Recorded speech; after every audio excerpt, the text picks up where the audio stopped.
Our next stage is reviewing neutralization reactions. So turn to your workbooks.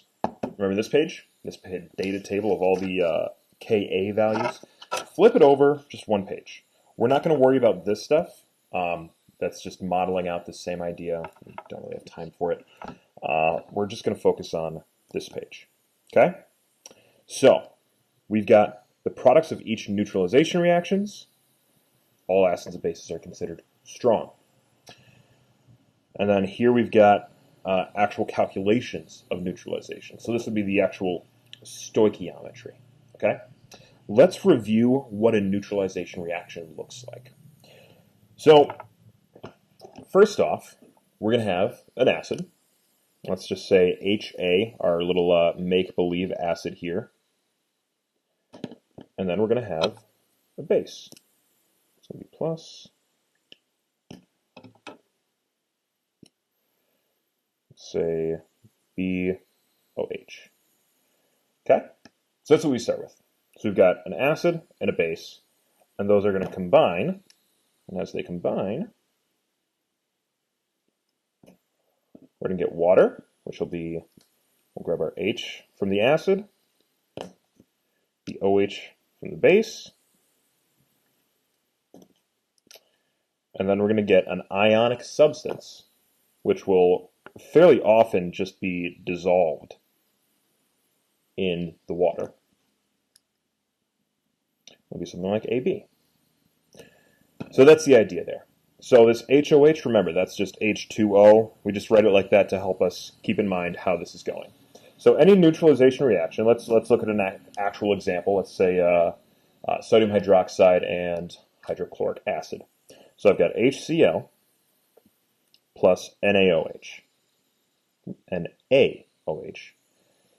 When those two react together, the attraction between this hydroxide and this hydrogen is going to be so strong that it's just going to strip it away from the chlorine. So we're going to get HOH, which is, remember, just water. It's just H2O, plus NaCl. And that NaCl, remember, that is very soluble, so that's going to be aqueous. Most often, these substances will be aqueous. So whatever we have left over is just going to be that ionic salt and water when a full neutralization reaction occurs. But what if only a partial reaction occurs? So in some of these examples, I've got 75 milliliters of point. Let's take a look at this. And my whole thing's about to fall. So, for example, I've got in number 5, 40 milliliters of 0.6 molar HCl and 40 milliliters of 0.5 molar NaOH. So you'll need to actually figure out how many moles of each one there are.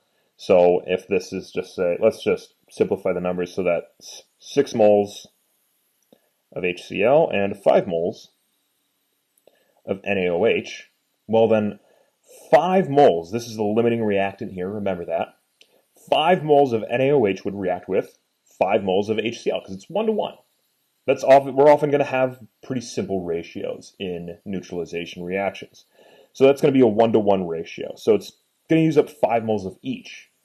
So then what's going to be left over? Well, we're going to be left with 6 minus 5 is 1 mole of HCl.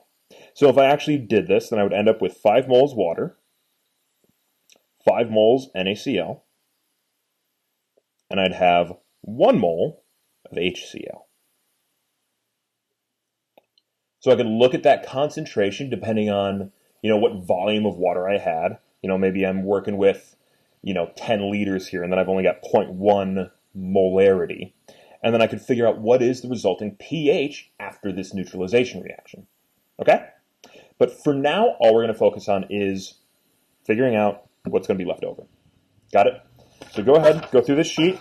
We should be able to figure out how many moles of a substance are there just from the volume and concentration measurements. Remember, we learned how to do those calculations. And that's all we're going to do for today. Thanks.